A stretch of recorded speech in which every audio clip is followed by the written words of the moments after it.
ओम जय सिया राम। जय माई बगलामुखी। हर हर महादेव। जय श्री राम। आप सभी भक्तों को नवरात्रि और श्राद्ध पक्ष की हार्दिक शुभकामनाएं। आज मैं आप सभी के लिए एक बहुत ही अजीब, बहुत ही अच्छे उपाय लेकर प्रस्तुत हुआ हूँ। मैं प्रवीण शास्त्री। मैं आज आप सभी को पितृदोष के कुछ उपाय और ये होता कैसे है, इसका पता कैसे चलता है, इसके बारे में जानकारी देने जा रहा हूँ। ओम पितृ देवताभ्यो नमः। यहाँ से शुरू करते हैं। पितृदोष के कारण ये होता कैसे? जैसे आजकल कलयुग में, आजकल विशेषकर जितनी भी मृत्यु हो रही हैं, ये सभी अकाल हो रही हैं। किसी की हत्या कर दी जाती है, कोई बीमारी से मर जाता है, कोई अपनी सोच ना पूरी होने के कारण मर जाता है, कोई उन्नति ना होते होते सुसाइड करके मर जाता है, और कई लोगों को तंत्र किया करके मार दिया जाता है, जिससे मरने के पश्चात व्यक्ति का शरीर नीला पड़ जाता है, जैसे जहरीला हो गया हो। यदि तंत्र क्रिया से मारा जाता है तो, और व्यक्ति हार्ट अटैक से या तो मर जाता है या उसकी मानसिक स्थिति इतनी खराब हो जाती है कि वो स्वयं सुसाइड हो जाता है, स्वयं फांसी लगाने की इच्छा करता है। ऐसे अधिकतर 20% या 30% कहा जाए तो इसमें लोग तंत्र क्रिया के कारण मरते हैं। लोग कोई मारण कर दिया, किसी ने तंत्र क्रिया कर दी जिसने उसकी मानसिक स्थिति को खराब कर दिया, तो फिर उस व्यक्ति को केवल सुसाइड ही समझ में आता है। ऐसे लोग मरने के पश्चात प्रेत हो जाते हैं। एक पितृ होता है, एक प्रेत होते हैं। पितृ जो होते हैं, यदि वो अतृप्त हों तो बड़े परेशान करते हैं, और प्रेत भी उसी प्रकार से परेशान करते हैं, और इन्हें मुक्ति के लिए साधन चाहिए होता है। बहुत से लोग गरुड़ पुराण, भागवत, गीता पाठ इत्यादि अन्यान्य कर्म करते हैं, उनके पितृ बड़े प्रसन्न होते हैं। फिर भी कहीं ना कहीं कोई ना कोई पितृ यदि छूट जाता है। क्योंकि कुछ ऐसी पापी आत्माएं होती हैं, जीवन भर पाप किया है, मरने के पश्चात भी उसे देवता स्वीकार जल्दी नहीं करते हैं, या वह इन पूजा पाठ से भी मुक्ति जल्दी नहीं पाता है, तो वह बहुत ही परेशान करता है। लोगों को दिखता है, स्वप्न में कई स्त्रियों से गलत कार्य भी करते हैं, और परिवार को परेशानी में रखते हैं। लंबी लंबी बीमारियां होती रहती हैं, परिवार में कर्ज बढ़ता है, इत्यादि अन्यान्य कर्मों से व्यक्ति परेशान होता है। अब जाने कैसे? कहते हैं यदि पितृदोष होता है तो भोजन करते समय मुख में या भोजन में बाल अवश्य आता है। एक बार नहीं, कई बार यदि यह हो, अधिकतर ऐसा हो, तो आप समझ जाएं कि आपके यहाँ पितृदोष है।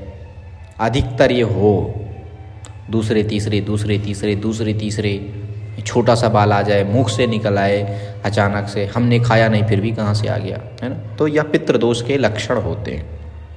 और कर्ज अधिक बढ़ रहा हो, धन आ रहा हो और सब खर्च हो जा रहा हो, बच ना रहा हो, गलत जगह खर्च हो रहा हो जिसका कोई मतलब नहीं, बीमारी में, रोग में फालतू जगह खर्च हो रहा है, कुछ लाने में इत्यादि अन्यान्य, शरीर में दर्द रहता हो, मन अशांत रहता हो, और पूजन पाठ करने पर भी शांति की प्राप्ति ना हो, और भगवान से धीरे धीरे मन का विश्वास हट रहा हो। पहले विश्वास करते थे पर अब नहीं करते। उसका कारण यही है कि हमारे पितृदोष हैं जो हमारी मानसिक स्थिति को बिल्कुल क्षीण कर देते हैं। और परिवार में बच्चों की बुद्धि खराब हो रही हो, पढ़ने लिखने में मन नहीं लग रहा, गलत संगत में पढ़ रहे हैं, तो ऐसे में बच्चों की बुद्धि भी मलिन हो जाती है और वह भी गलत हरकत करते हैं, तो यह पितृदोष के कारण भी होता है। अब जाने इसके उपाय। मैं आज आपको पितृदोष के 2 प्रमुख उपाय बता रहा हूँ और अगली वीडियो में एक प्रमुख उपाय बताऊंगा। अभी 2 उपाय बता रहा हूँ। पहला उपाय ये है कि हमें हो सके तो इस पितृपक्ष में कम से कम 3 दिन अवश्य ये कार्य करना चाहिए, जिसमें कुछ सामग्री लगेंगी। वीडियो स्किप करके ना देखें, पूरा वीडियो देखें, तभी आपको पूरी जानकारी प्राप्त होगी। और यह 100% सफल प्रयोग है। इससे पितृ प्रसन्न होते ही होते हैं। एक बार में नहीं होते तो 7 बार में अवश्य ही हो जाते हैं। अब मैं आपको 1 दिन का उपाय बताता हूँ। इसे करना कैसे, सबसे सरल उपाय है यह। तो इसको करने के लिए आपको एक सूखा नारियल का गोला किसी पंसारी के दुकान से ले आना है और उसको ऊपर का भाग 2 से 3 अंगुल छोड़ करके 2 से 3 अंगुल उसको ऊपर से 2-3 अंगुल काट देना है और उसे ढक्कन की तरह हटा देना है। और थोड़ा गोला बड़ा रहे, ज़्यादा छोटा ना रहे, ज़्यादा बड़ा भी ना हो, मीडियम साइज। तो उसमें क्या करना है आपको, जैसे सत्यनारायण कथा में एक प्रसाद बनता है, कसार कहते हैं, कई लोग पंजीरी कहते हैं, जो गेहूं के आटे को भूंज करके बनता है। तो आपको क्या करना है, थोड़ा सा गेहूं का आटा लेना है और उसे घी में भूंज लेना है, देसी घी में भूंज लेना है और उसमें खड़ी मिश्री डाल देनी है। मिश्री डाल दें, थोड़ा सा बूरा डाल दें और खड़ी मिश्री उसमें अवश्य डालें और मिक्स कर दें उन्हें। और मिक्स करने के पश्चात उसे उस गोले में भर दें। दबाना नहीं है, साधारण भरना है, ऊपर से ज़्यादा टाइट भी ना हो। और उसमें भर दें और चाहे दबा के भर दें। भरने के पश्चात आपको एक पीपल का वृक्ष ढूंढना है जिसके नीचे ज़मीन हो, जहाँ लोग ज़्यादा जल न डालते हों या वह थोड़ा सा हट के एरिया हो और पीपल का नीचा हो, पीपल का जड़ हो। तो आपको क्या करना है, उस पीपल के नीचे जाना है। चाहे आप एकादशी को, पितृपक्ष में किसी भी दिन आप जा सकते हैं और अन्य दिनों में आपको केवल अमावस्या को यह प्रयोग करना है। और इसको पीपल के नीचे छोटा सा गड्ढा करना है और उसमें गाड़ देना है। और इसका जो मुख है वह ज़मीन के बराबर होना चाहिए, खुला होना चाहिए, ताकि उसमें कीड़े मकोड़े और चींटियाँ, विशेषकर चींटियों के लिए यह भोजन होता है। और घर में यदि लाल चींटियाँ अधिक दिखाई दें, चलती हुई चढ़ती हुई, तो यह भी पितृदोष का ही कारण होता है। और उन चींटियों के खाने के लिए हम उसमें प्रसाद डालते हैं, जिससे हमारे पितृ बड़े प्रसन्न हो जाते हैं। यदि हम चींटियों को करवाते हैं, गाय को करवाते हैं, तो पितृ बड़े प्रसन्न हो जाते हैं। तो हम उसे यदि दबा दें और इस मंत्र का जाप करें, ओम पितृदेवताभ्यो नमः, ओम पितृदेवताभ्यो नमः, ओम पितृदेवताभ्यो नमः, इसका जाप करते हुए उसे गाड़ दें, जिससे पितृ बड़े प्रसन्न होते हैं और आप पर अपनी कृपा अवश्य बताते हैं। ये रहा पहला उपाय। अब मैं आप सभी को दूसरा उपाय बताने जा रहा हूँ। जो ज़्यादा परेशानी में है उसके लिए पितृपक्ष सोने पर सुहागा कहा जाता है। ज़्यादा कर्ज में है, ज़्यादा दिक्कत परेशानियों में है, उसे इन 15 दिन गंवाने नहीं चाहिए। जैसे उसमें से उस घर की एक स्त्री या मुखिया स्त्री हो, जो मुख्य हो, वह स्त्री उठे। स्त्री को करना ये कार्य प्रातःकाल 4 बजे उठे, कम से कम 4 बजे तो उठे, नहीं तो फिर 5 बजे उठे। और क्योंकि 4 से 6 बजे तक ब्रह्म मुहूर्त होता है, अत्यधिक पावर वाला समय होता है, तो इसलिए 4 बजे उठे। उठने के पश्चात वह अपने गेट पर, मेन गेट जो होता है घर का, घर में झाड़ू लगाए। झाड़ू लगाने के पश्चात गेट पे झाड़ू लगाए और झाड़ू लगाने के पश्चात कुछ साफ जल से अपने गेट, मेन गेट को धुले। वहाँ पर पड़ी हुई सीढ़ियों को, नीचे फर्श को धुल दे, सीढ़ियों को धुल दे। नहीं है तो पोंछा लगा दे। यदि गेट नहीं, जीने नहीं बने हुए हैं, फ्लैट में रह रहे हैं, तो वहाँ पर पोंछा लगा दे, थोड़ा सा जल छिड़क दे। उसके पश्चात उसे साफ कर दें। और उसके पश्चात क्या करना है कि एक लोटा नहा लें, उसके पश्चात सफाई के पश्चात नहा धो लें। नहाने के पश्चात एक लोटे में थोड़ा सा जल लेना है, एक लोटे में जल ले करके उसमें कुछ अच्छा पुष्प जो भी हो सके अपने सामर्थ्य के अनुसार डाल लेना है और गेट पर जाना है। यदि वहाँ पर कोई लोटा रख दें, कोई कटोरी रख दें और खड़े होकर उसी में अर्घ्य देना है, जल डालना है और अपने पितरों का ध्यान करना है।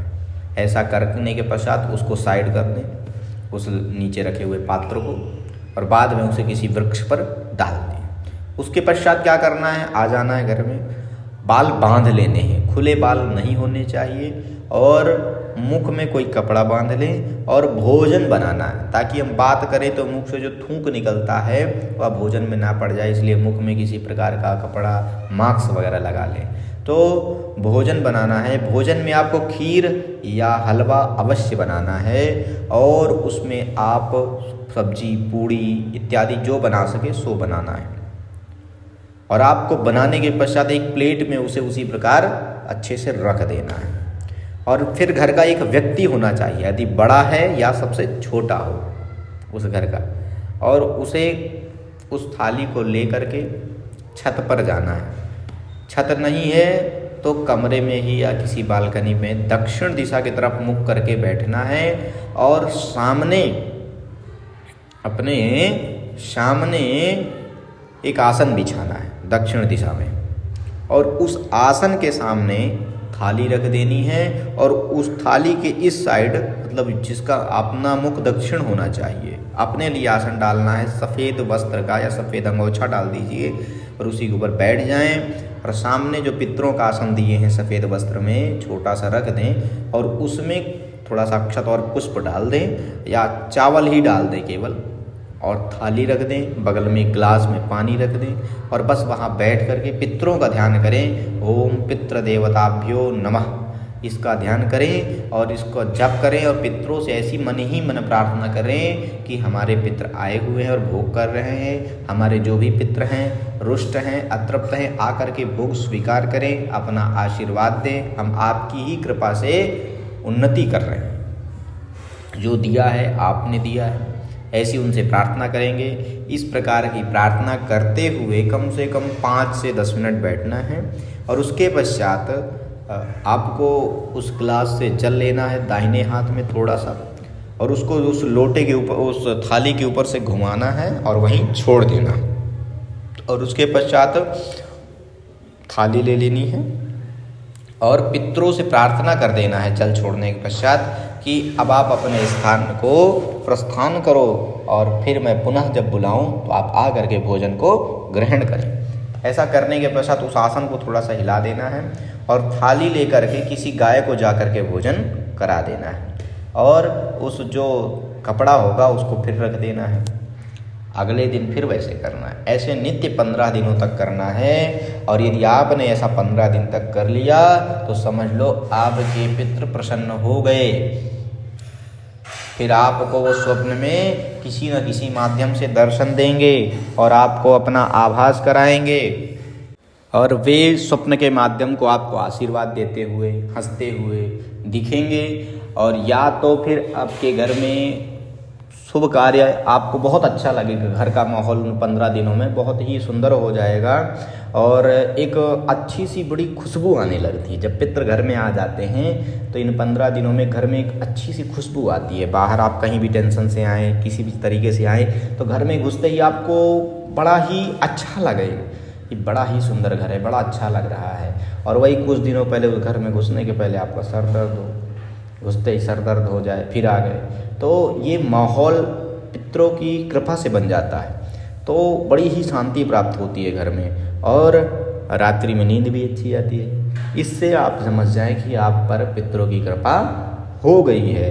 और उसके पश्चात आप जो भी हो सके ब्राह्मण से पूजन, तर्पण इत्यादि जो भी आपसे हो सके पूजन करवा सकते हैं। इनके करवाने से आपके पितृ बड़े प्रसन्न होंगे और आप पर आशीर्वाद बनेगा। यदि आपने ये दोनों प्रयोग कर लिए तो 101% आप पर उनका आशीर्वाद अवश्य बनेगा।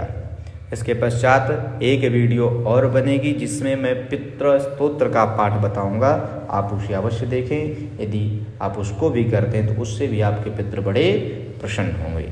जय श्री राम, हर हर महादेव, जय माई बगलामुखी।